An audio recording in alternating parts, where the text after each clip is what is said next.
একটা মানুষ দুটো নৌকায় পা দিয়ে চলতে পারে না। তো আমার মনে হয় খেলাটাকে স্টপ করতে হবে। আমি একদম নতুন, আমাকে শিখিয়ে দেবে। এলাকার জন্য উন্নয়ন হয় সেটা নিয়ে আমি কাজ করব। অবশ্যই প্রত্যেকটা মানুষের দৈনন্দিনের যে অসুবিধাগুলো হয় সেই সমস্যাগুলো যেন আমি সমাধান করতে পারি।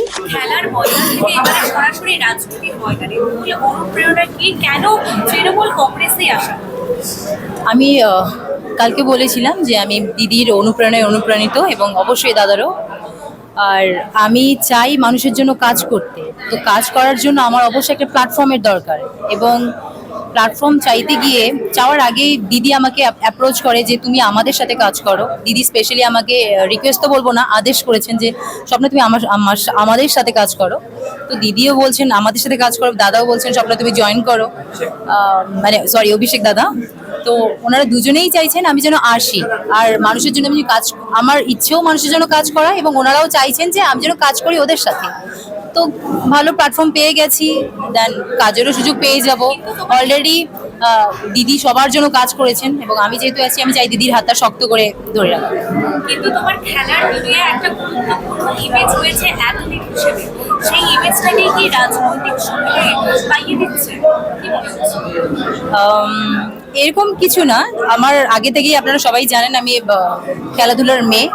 তবে আমার মধ্যে আমার মনে হয় প্রথম থেকে আমার ইচ্ছে ছিল মানুষের জন্য কাজ করা। তো সেই দিক থেকেই যদি খেলাধুলা থেকে যদি আমাকে এই দিকেই আসতে হয়, তো ঠিক আছে। যদি আপনাদের মনে হয় যে ইমেজটা আমি এখানে কাজ করাচ্ছি, তাহলে হয়তো বা। তবে এখানকার মানুষ আমাকে সবাই চেনেন অ্যাজ এন অ্যাথলিট, নাকি পলিটিশিয়ান। আমি এখানে একদমই নতুন।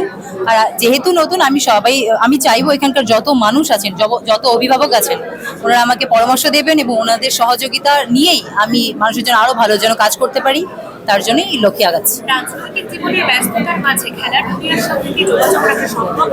অসম্ভব, কারণ একটা মানুষ দুটো নৌকায় পা দিয়ে চলতে পারে না। তো আমার মনে হয় খেলাটাকে স্টপ করতে হবে। তবে সেই এবারে কি খেলার জগৎ থেকে পুরোপুরি স্টপ? কারণ এবছর এশিয়ান গেমস আছে, 2026-এ এশিয়ান গেমস আছে, যেটা আমি তার জন্য প্র্যাকটিস করার কথা ছিল, বাট ফাউন্ডেশন একটা পিরিয়ড ছিল প্র্যাকটিসের, সেই সময়টা আমি বসা ছিলাম। তো আমার মনে হয় না এবছর আর হবে, কারণ ন্যাশনালে বোধহয় ফার্স্ট সেকেন্ডের মধ্যে চলে আসবো। বাট যদি আমি ভাবি যে কিনা আমাকে দেশের জন্য মেডেল আনতে হবে, তাহলে সেক্ষেত্রে আমার জন্য পসিবল হবে না। কারণ কি, আমি যেই সময়টা প্র্যাকটিস করার কথা সেই সময়টা অন্য কোথাও দিয়ে দিয়েছি, এবং হবে না আর কি এবছর।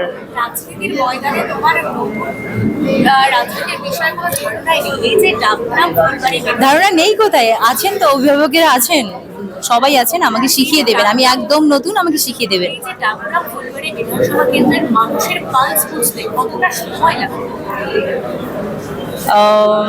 শুধু পাশেই থাকি। অ্যান্সার দিদি। সাধারণ মানুষের জন্য কি বলতে, দল যদি সাধারণ মানুষের জন্য আমি যেহেতু কাজ করতে এসেছি, আমি স্পেশালি যুব যারা আছেন ওদের কর্মসংস্থানের জন্য আমি চেষ্টা করছি, ওটা নিয়ে কাজ করব। এলাকার জন্য উন্নয়ন হয় সেটা নিয়ে আমি কাজ করব।